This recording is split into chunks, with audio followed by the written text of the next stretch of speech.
नमस्कार दोस्तों। अब तक हमने एफआईआर और अरेस्ट को विस्तार से समझा। आज हम बीएनएसएस 2023 का अगला और सबसे ज़्यादा प्रैक्टिकल अध्याय पढ़ने जा रहे हैं और वह है इन्वेस्टिगेशन यानी जांच। दोस्तों, क्रिमिनल केस में एफआईआर शुरुआत होती है, अरेस्ट एक कदम है, हकीकत इन्वेस्टिगेशन यानी अनुसंधान से ही आती है जो कि पूरे केस की रीढ़ होती है। अगर जांच सही नहीं हुई तो वह जांच अपराध सच हो, अदालत में केस टिक नहीं पाएगा। सबसे पहले समझते हैं कि इन्वेस्टिगेशन क्या है। इन्वेस्टिगेशन का क्या मतलब है, किस अपराध के संबंध में है, तथ्यों को इकट्ठा करना कैसे करेंगे, सबूत ढूंढना, गवाहों को बयान लेना और यह तय करना कि आरोपी के खिलाफ मुकदमा चलाया जाए या नहीं। ठीक है। बीएनएसएस 2023 में इन्वेस्टिगेशन को पहले से कहीं ज़्यादा वैज्ञानिक, समयबद्ध और जवाबदेह बनाया गया है। अब समझिए कि इन्वेस्टिगेशन कब शुरू होती है। जैसे ही एफआईआर दर्ज होती है उसी क्षण से इन्वेस्टिगेशन शुरू हो जाती है। पुलिस एक इन्वेस्टिगेशन ऑफिसर आईओ नियुक्त करती है जो पूरे केस की जांच के लिए जिम्मेदार होता है।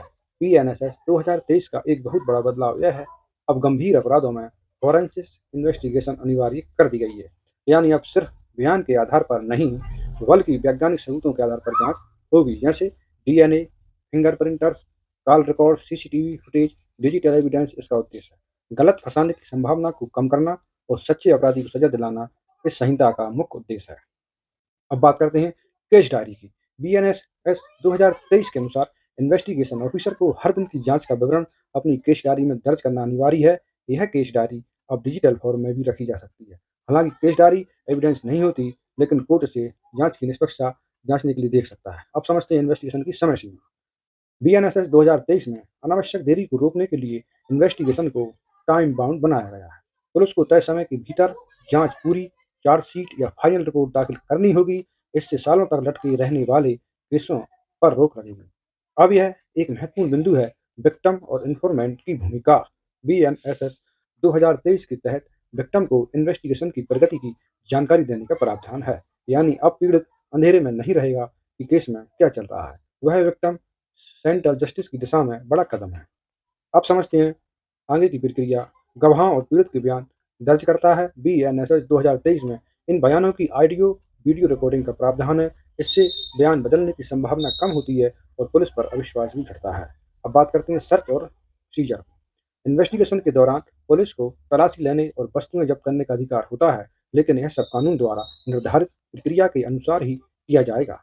गैर कानूनी तलाशी पूरी इन्वेस्टिगेशन को कमजोर कर सकती है। अब आते हैं इन्वेस्टिगेशन के दो संभावित परिणामों पर। पहला, यदि जांच में पर्याप्त सबूत मिलते हैं तो पुलिस चार्जशीट दाखिल करती है।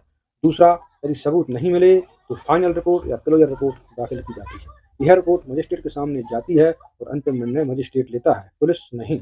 यह बात एग्जाम के लिए बहुत महत्वपूर्ण है। इन्वेस्टिगेशन पुलिस का कार्य है, लेकिन उसका नियंत्रण जुडिशरी के पास है। अब निष्कर्ष के रूप में समझिए, बीएनएसएस 2023 के तहत इन्वेस्टिगेशन अब सिर्फ औपचारिक प्रक्रिया नहीं रही। यह अब वैज्ञानिक, डिजिटल, समयबद्ध और विक्टिम फ्रेंडली बन चुकी है। इसका उद्देश्य है न्याय में देरी को रोकना और क्रिमिनल जस्टिस सिस्टम पर भरोसा बढ़ाना। ठीक है दोस्तों, आपको आज का चैप्टर कैसा लगा जरूर कमेंट में बताएं। लाइक करें, सब्सक्राइब करें। धन्यवाद।